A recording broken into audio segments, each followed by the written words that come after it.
Por que é importante falar sobre educação inclusiva em todas as etapas da formação docente?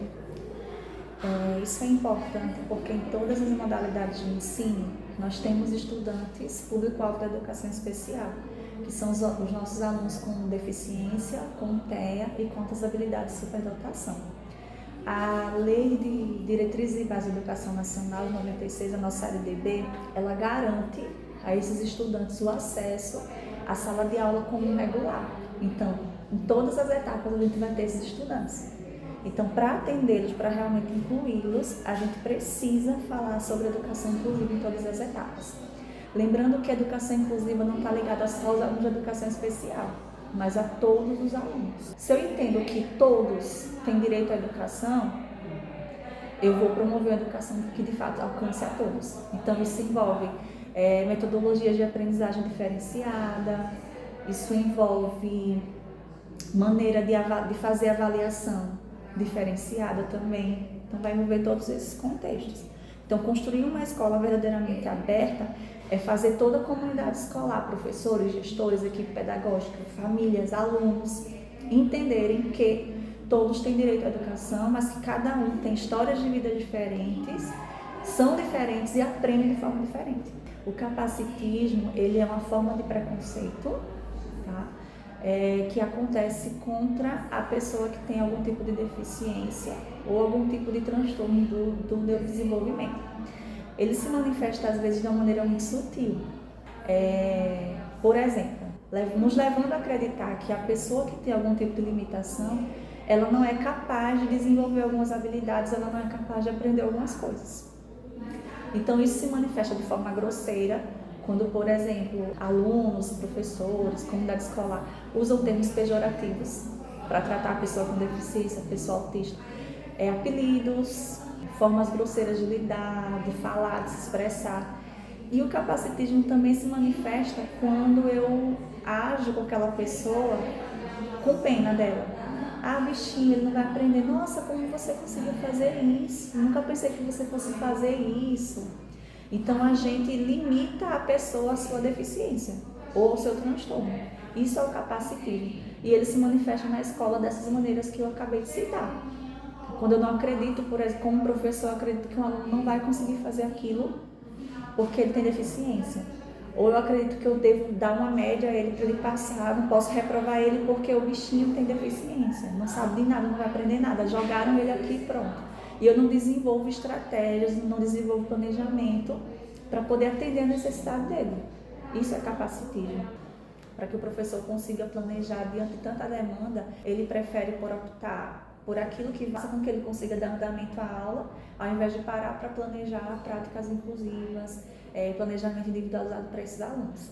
E uma resistência, existe também uma resistência por parte dos professores, ao entender o modelo biopsicossocial de deficiência. Porque o modelo biopsicossocial de deficiência, ele vai trazer a realidade de que aquele indivíduo não é o seu laudo. O laudo que ele tem não define quem ele é.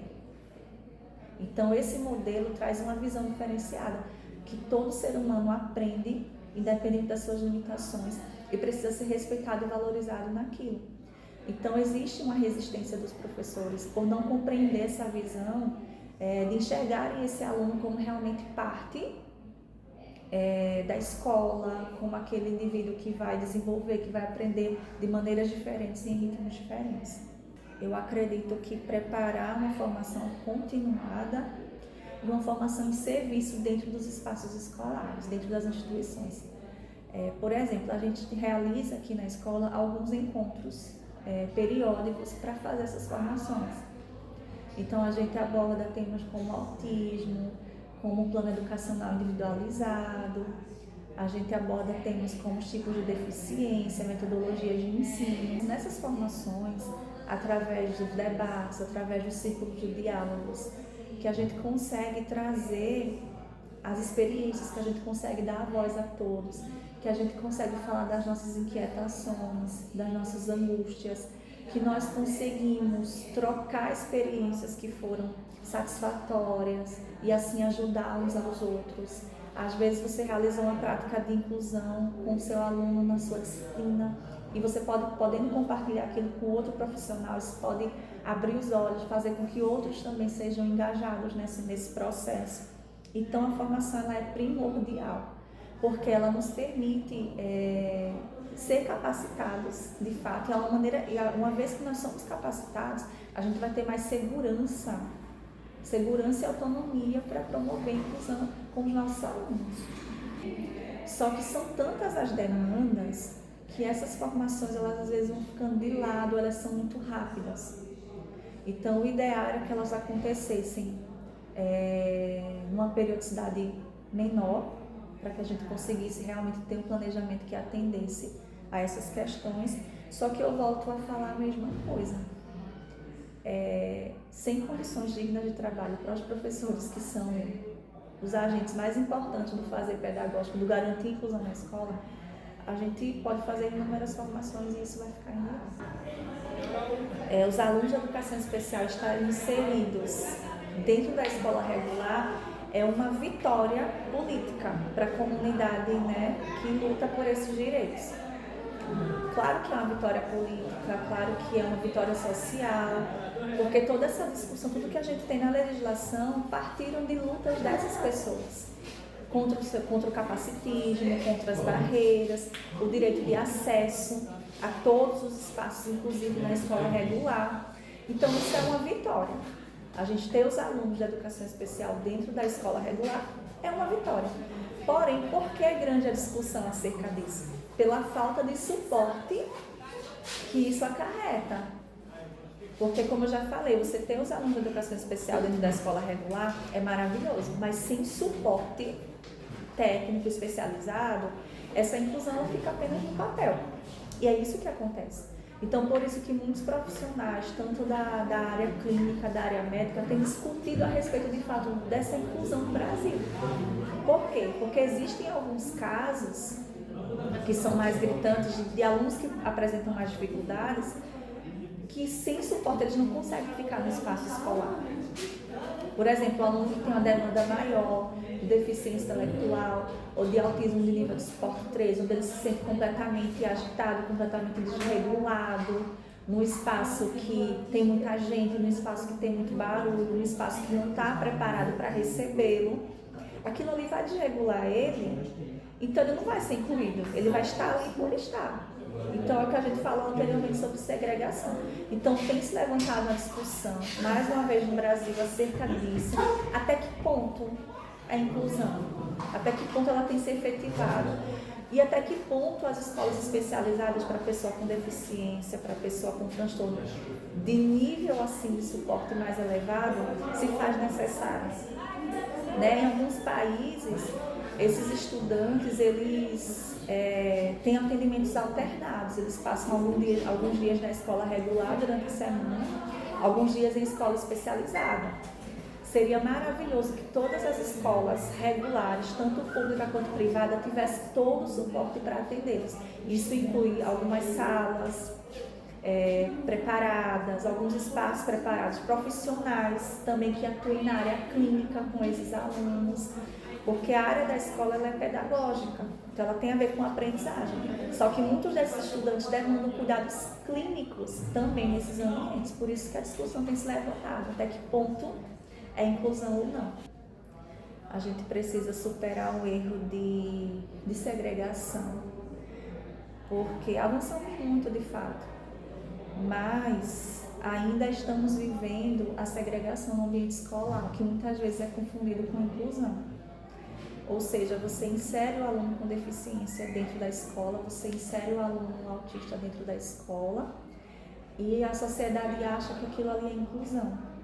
Quando, na verdade, a inclusão ela está ligada a aquele aluno fazer, de fato, parte daquela comunidade. Não apenas estar numa sala de aula, mas participar, ser agente de participação, ser protagonista da sua aprendizagem. Isso é tão falado, mas é pouco praticado com esses alunos, sabe? Então, incluir não é pedir com que aquele estudante se adeque à realidade, é fazer o contrário. é adequar a realidade, tanto o espaço físico quanto as pessoas, a mentalidade das pessoas, a incluir aquele estudante. Isso é inclusão e nós, infelizmente, ainda cometemos esses erros do passado. Hoje eles estão sendo inseridos na escola regular, mas sem suporte adequado. Para você ter ideia, a gente não tem apoio pedagógico para esses alunos.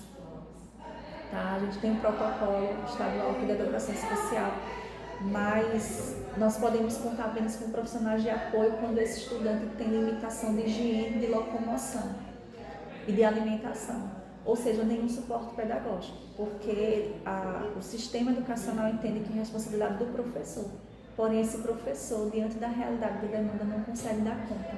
Então fica difícil incluir esses estudantes sem apoio profissional. Então, nós continuamos a repetir esses mesmos erros. A educação inclusiva é mais que uma política educacional, é um compromisso ético e social, como lembra Rodrigo Rubner Mendes, fundador do Instituto Rodrigo Mendes e organizador do livro Educação Inclusiva na Prática, do qual uso como referência. A história da expansão da educação é, em essência, a história do compartilhamento do conhecimento humano. Aprender com os outros é o que torna possível o desenvolvimento de uma sociedade que acolhe, respeita e oferece oportunidades a todos. Hoje, mais de 90% dos estudantes com deficiência, transtornos do aspecto autista e altas habilidades estão matriculados em salas comuns de educação básica. Esse dado coloca o Brasil em um patamar histórico de inclusão escolar, mas também revela novos desafios para o sistema educacional e para os profissionais da educação. Durante séculos, as pessoas com deficiência foram tratadas sob uma lógica assistencialista e segregadora. A escola, vista como espaço de homogeneização, excluía quem não se enquadrava em seus padrões. A partir da segunda metade do século XX, documentos internacionais começaram a transformar essa realidade. A Declaração Universal dos Direitos Humanos, de 1948, estabelece o direito de todos à educação. A Declaração Mundial sobre a Educação para Todos, de 1990, aplica o conceito de educação básica e defende o acesso universal. A Declaração de Salamanca, de 1994, é um marco fundamental ao traçar os princípios orientadores para o desenvolvimento de políticas públicas e práticas educacionais dirigidas a estudantes com deficiência. A Convenção Internacional para a Eliminação de Todas as Formas de Discriminação contra Pessoas Portadoras de Deficiência, mais comumente chamada de Convenção da Guatemala, de 1999, a Convenção sobre os Direitos das Pessoas com Deficiência, de 2006, que reafirma a inclusão como direito humano. Por fim, a Declaração de Ixinhon, que ocorreu em 2015, que propõe uma educação de qualidade, inclusiva e equitativa ao longo da vida para todos. Esses marcos consolidaram a mudança de paradigma. A responsabilidade pela adaptação não é mais do estudante, mas da escola e do sistema educacional. A Constituição Federal de 1988 foi um divisor de águas ao garantir igualdade de condições de acesso e permanência na escola.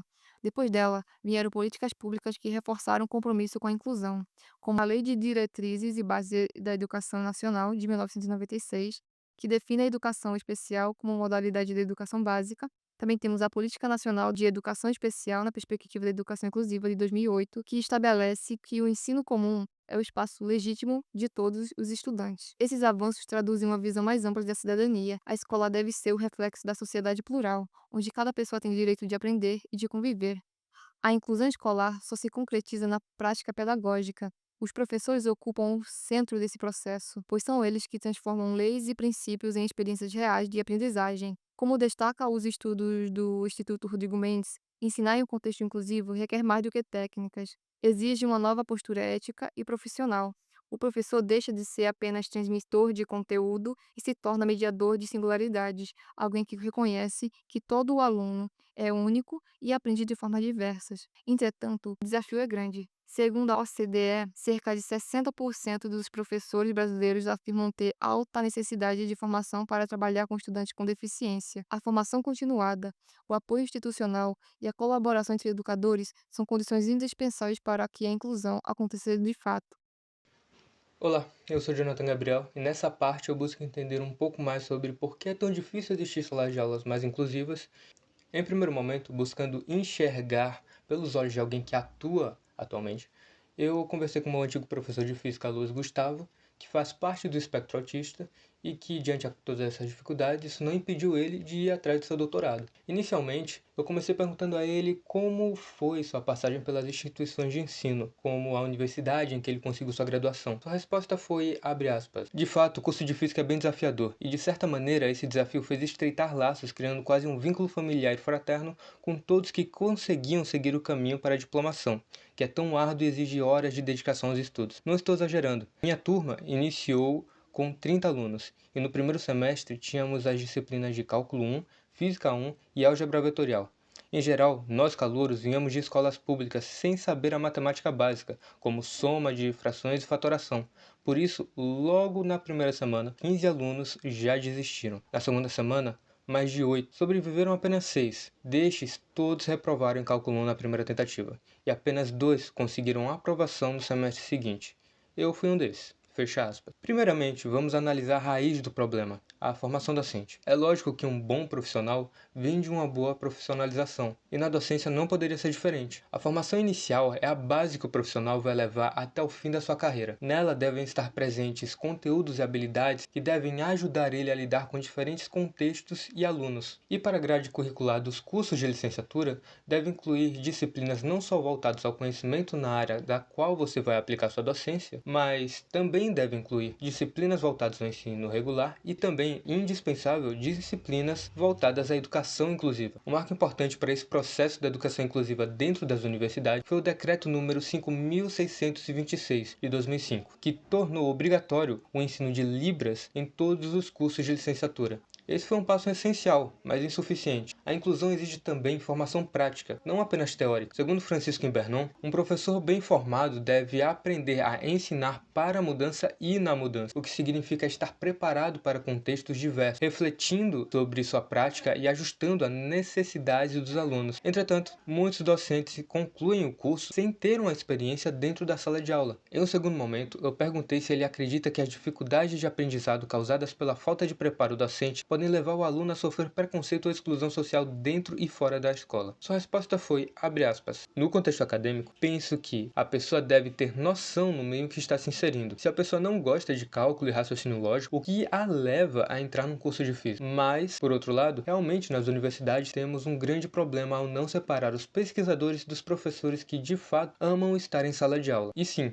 a falta de interesse e preparo desses docentes chegam a prejudicar o desenvolvimento dos alunos e proporciona uma elevada evasão nesse curso. Posteriormente, eu perguntei sobre quando ele identifica alunos com deficiência, o que ele faz, quais as estratégias ou adaptações ele costuma adotar em sala de aula. A sua resposta foi simples, mas certeira. Abre aspas. Cada aluno é um mundo. Não há uma receita mágica, mas conversando com o apoio da AEE, conseguimos criar estratégias. Sua resposta reforça que a docência é uma profissão que vai muito além da transmissão de conteúdo. É uma missão social, ética e política. Ser um profissional docente está em refletir, adaptar e agir de forma autônoma sobre os desafios da educação. No entanto, a realidade brasileira ainda distancia essa ideia da prática. Então perguntei se, na visão dele, o ambiente escolar estava preparado para acolher esses alunos de forma justa e inclusiva. A sua resposta foi interessante. Abre aspas. Na nossa escola, diria que sim, é um ambiente saudável. Felizmente, por ser pequena, com apenas 6 salas, conseguimos conviver e criar laços com outros alunos. Essa proximidade, por sua vez, contribui para um ambiente saudável para ele. No final, eu quero resgatar essa fala para um momento posterior, mas vamos continuar. Por último, perguntei se ele acha que profissionais sem formação pedagógica específica pode prejudicar no ensino do aluno, como por exemplo, engenheiros dando aula de matemática. A sua resposta foi, abre aspas, com absoluta certeza compromete o processo de ensino. Peça para uma técnica de enfermagem fazer uma cirurgia de coração. Os professores são preparados ao longo de anos. Esse conhecimento é imprescindível para a evolução da educação. Fecha aspas. Segundo dados do Censo Escolar de 2023, cerca de 21% dos docentes da educação básica no Brasil lecionam em áreas diferentes da sua formação original. Essa situação é consequência tanto da escassez de professores de licenciatura formados, quanto da desvalorização da carreira docente, que leva muitos graduados de outras áreas a ingressarem na educação por necessidade e não por realmente paixão àquela área. A docência não se resume ao domínio do conteúdo,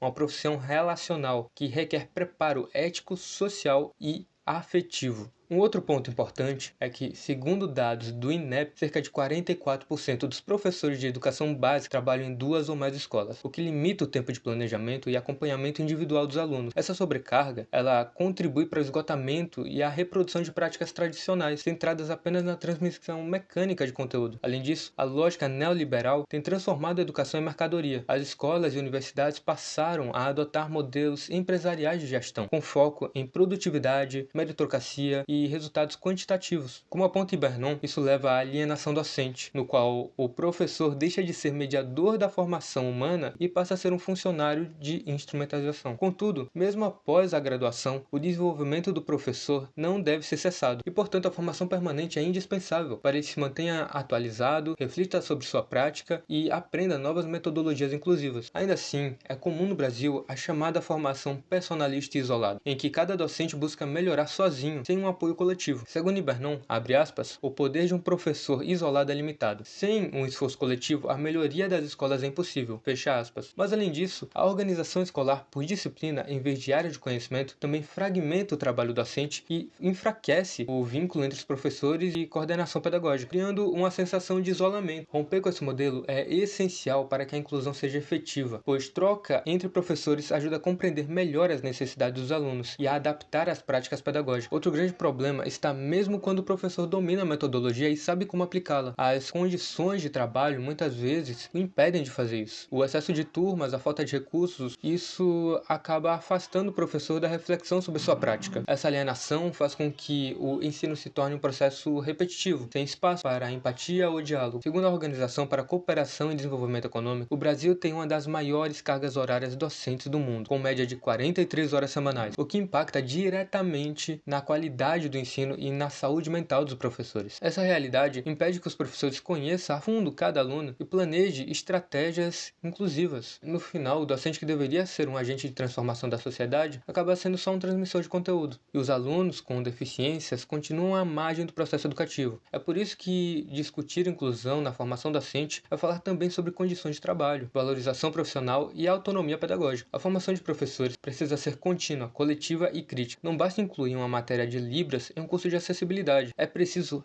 repensar o modo como o professor é formado e tratado ao longo de toda a sua carreira. A inclusão só será real quando o professor for visto e tratado como um profissional reflexivo, valorizado e livre para pensar com sensibilidade e empatia. Afinal, formar professores para a inclusão é formar cidadãos capazes de enxergar o outro como igual. Tudo que foi apresentado até aqui, a formação inicial precarizada, o excesso de trabalho, a desvalorização do professor, o isolamento entre docentes e a presença de profissionais sem preparo pedagógico, repercute diretamente na efetivação da educação inclusiva. A inclusão não depende apenas de políticas públicas ou legislação, mas da formação e da postura do professor mediante as dificuldades humanas. Quando o docente não é preparado para reconhecer e acolher a diferença, as barreiras se multiplicam. Os alunos com deficiência são frequentemente excluídos das atividades, subestimados em seus potenciais e isolados do convívio escolar. Além disso, a alienação docente, quando o professor se vê apenas como um executador de tarefas, faz com que ele deixe de enxergar o aluno como sujeito ativo do processo de aprendizagem. A lógica produtivista e competitiva herdada do neoliberalismo transforma o ambiente escolar em um espaço de meta, apegando a dimensão humana que deveria estar no centro da educação. Nesse contexto, o aluno com deficiência ele sofre duplamente, pela falta de estrutura e pela ausência de empatia pedagógica. Para mudar essa realidade, é necessário investir em formação continuada, voltadas à inclusão, que unem teoria, prática e sensibilidade. Mas o ponto principal é cultural. Precisamos construir uma nova visão de docência, onde o professor seja valorizado e reconhecido como agente transformador. Uma escola inclusiva surge quando o professor acredita que toda diferença é potência e não obstáculo. Como diz Bernon, educar é um ato de esperança e compromisso com o outro, e só há esperança quando a escola é para todos. Por último, quero resgatar a fala do professor na quarta pergunta. Segundo ele, abre aspas, na nossa escola, diria que sim, é um ambiente saudável. Felizmente, por ser pequena, com apenas 6 salas, conseguimos conviver e criar laços com alunos. Essa proximidade, por sua vez, contribui para um ambiente saudável para eles. Fecha aspas. Essa fala me fez pensar que nem todas as escolas brasileiras têm essa mesma realidade. Na escola pública, por exemplo, o número de alunos por sala é muito maior, em média 30 a 40 estudantes segundo dados, o que torna o acompanhamento individual e o vínculo afetivo muito mais difícil. competências. Já nas instituições privadas, onde geralmente tem turmas menores, esse contato direto entre docente e discente acaba sendo mais possível. Isso não significa que a educação privada seja mais inclusiva, por essência, mas que ela conta com condições de trabalho que favorecem práticas mais humanizadas. Essa diferença revela algo importante sobre a carreira docente. Não se trata apenas de vocação, mas também de condições reais da atuação. Nas redes públicas, o professor lida com salas superlotadas, múltiplas turmas, infraestrutura precarizada e baixos salários, o que o distancia da possibilidade de construir uma relação próxima com cada aluno. Nas privadas, apesar da pressão por resultados e lógicas empresariais, há muito mais suporte pedagógico e menor carga horária por turma, o que pode facilitar práticas inclusivas e planejamento de aula mais personalizadas. Mas o que deveria nos guiar é justamente o contrário dessa lógica de desigualdade. A inclusão verdadeira, tanto dos alunos quanto dos professores, só será possível quando a educação pública também oferecer condições dignas para o exercício da docência, permitindo que o professor conheça, escute e compreenda cada aluno. Afinal, a qualidade da educação não está em quantos aprendem, mas como cada um tem a chance de aprender. E se hoje criar laços ainda é um privilégio de escolas pequenas ou particulares, o desafio é fazer com que isso se torne o direito de todos. Olá, meu nome é Ivana Mello, eu sou professora de Geografia e Inglês, já atuei na rede privada como professora e atualmente eu atuo como coordenadora de uma escola municipal aqui no estado de Alagoas. Então vou responder algumas perguntinhas, contribuir um pouquinho com essa vivência nas duas redes. Então, primeira pergunta. Quais obstáculos em acessibilidade você percebe que são mais presentes em escolas públicas e privadas? Na escola privada, muitas vezes, o obstáculo é não ter o auxiliar para PCDs. Por quê? Acaba fazendo com que o nosso professor, o nosso docente, que também tem que ter formação continuada inclusiva, tá? Mas acaba fazendo com que o professor sozinho não consiga dar suporte ao aluno atípico e também não consiga gerenciar suas atividades cotidianas como docente. Então, muitas escolas da rede privada, por não ofertarem o auxiliar de PCD, acaba gerando essa sobrecarga em outras áreas da escola, tá? Por que eu digo sobrecarga? Todas as esferas da escola, todos os setores, eles têm que trabalhar juntos. Então, o ideal é que todos tivessem essa formação continuada para inclusão. Mas na lógica empresarial de uma escola privada, algumas escolas não ofertam porque tem que pagar o profissional a mais e não podem cobrar na mensalidade. Isso aí é proibido por lei. Então, isso acaba sendo um obstáculo e uma trava na questão da inclusão nas escolas privadas. Na pública, a oferta de auxiliares PCDs é diferente. Às vezes não vai contemplar a demanda alta que se tem hoje em dia, mas o obstáculo é também a questão da formação continuada. Tem um auxiliar, mas ele não está preparado para dar o suporte adequado para o aluno. E incluindo também nessa contribuição, por mais que nós tenhamos informação, tecnologia, formações continuadas à distância e que muitas escolas também levem essas formações para os seus docentes, para os seus profissionais, ainda há uma luta em relação ao preconceito que se tem quando o tema é inclusão. Muitos ainda tratam como um favor, como uma obrigatoriedade no sentido de, se é lei, se não for cumprido, vem processo, e não com o pensamento de nós temos um aluno que tem limitações, tem formas diferentes de aprendizado, o que é que nós podemos fazer para incluir esse aluno? E a inclusão, ela começa no processo de humanização desse aluno, e não nas provas e atividades adaptadas. Começa da maneira que você recebe seu aluno na sala de aula, na escola, não romantizando a sobrecarga que os docentes já têm hoje em dia, de modo algum, mas a inclusão começa com o processo de humanização. Um bom dia, você conversar com seu aluno, independente da limitação que ele tenha, cada aluno, ele vai responder de uma forma diferente, isso é notável. Seja o aluno autista, independente do suporte, o aluno com TDAH, o aluno com dislexia, com paralisia cerebral ou hidrocefalia, cada um vai interagir de uma forma diferente.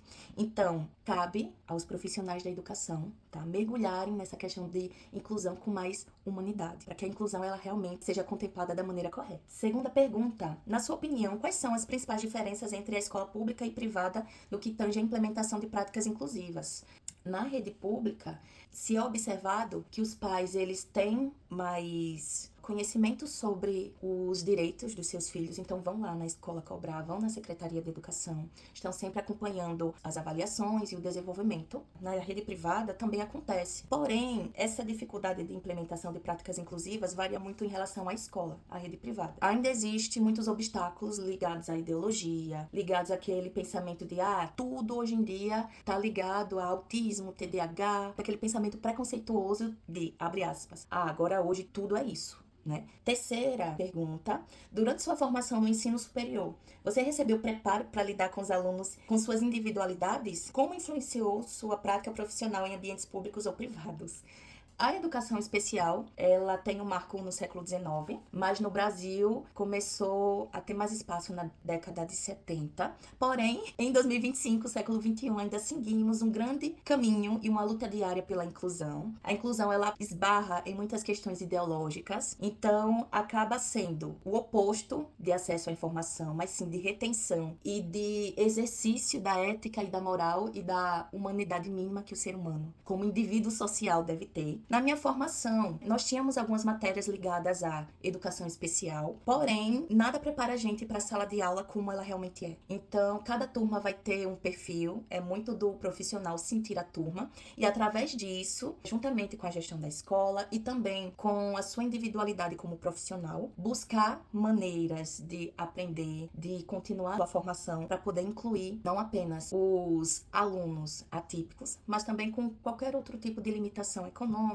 emocional e socioemocional. Como isso influenciou sua prática profissional em ambientes públicos ou privados? Nas escolas privadas, tá? Pelo menos dentro da minha experiência, acabou influenciando que tinha-se uma turma para gerenciar a turma como um todo, mas pessoalmente havia uma autocobrança minha de alcançar o aluno, tá? E não ter suporte necessário, porque o aluno atípico, ele precisa de um auxiliar que o acompanhe a aula inteira, e juntamente com o professor, tá? O auxiliar junto do professor, assim como todas as outras esferas da escola, é ofertar a melhor experiência educacional para esse aluno. E como isso influenciou a minha formação? Primeiro, muito antes de ser professora da profissão docente, vem a questão da humanidade, da sociedade. Casos próximos, casos na família, me abriu muitos olhos, porém eu não coloco isso como um fator determinante. Até porque nós não precisamos e também nós não devemos nos limitar até um caso na família para pensar, ok, eu tenho uma pessoa assim na minha família e eu gostaria que essa pessoa fosse tratada da melhor forma possível, com seus direitos garantidos. Não é isso. Independente de se ter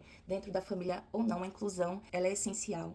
E ela não depende desses fatores. Porém, ter pessoas próximas, acompanhar algumas situações mais próximas, pessoalmente, me fez crescer muito como docente nessa prática de inclusão, porque algumas práticas ligadas com a formação continuada me ajudaram muito a dar suporte aos meus alunos atípicos, seja qualquer tipo de limitação.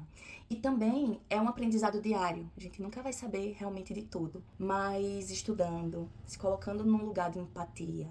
Apesar dos avanços legais, o que ainda falta para que a inclusão seja de fato vivida dentro das escolas? Condições dignas de trabalho para professores e para a equipe docente, acessibilidade no ambiente escolar e profissionais capacitados para lidar com esse público-alvo. Porque o que acontece? A gente tem uma legislação que fala que o aluno com deficiência, o aluno público-alvo da educação especial tem que ser inserido na escola. Fato. Isso está sendo cumprido. A gente tem aqui na escola mesmo mais de 70 alunos que a gente acompanha diretamente dentro desse público. Só que se a gente olhar ao redor, faltam condições dignas de trabalho. Por exemplo, a LDB fala que o professor, regente da sala de aula regular, precisa realizar adaptações curriculares e adaptações de conteúdo para os alunos que têm deficiência dentro da sala de aula. Ok, é obrigação do professor. Só que junto a essa obrigação, o professor tem diversas outras demandas e dificuldades. Como você, atuando como professor regente, você tem, por exemplo, 50 alunos dentro de uma sala de aula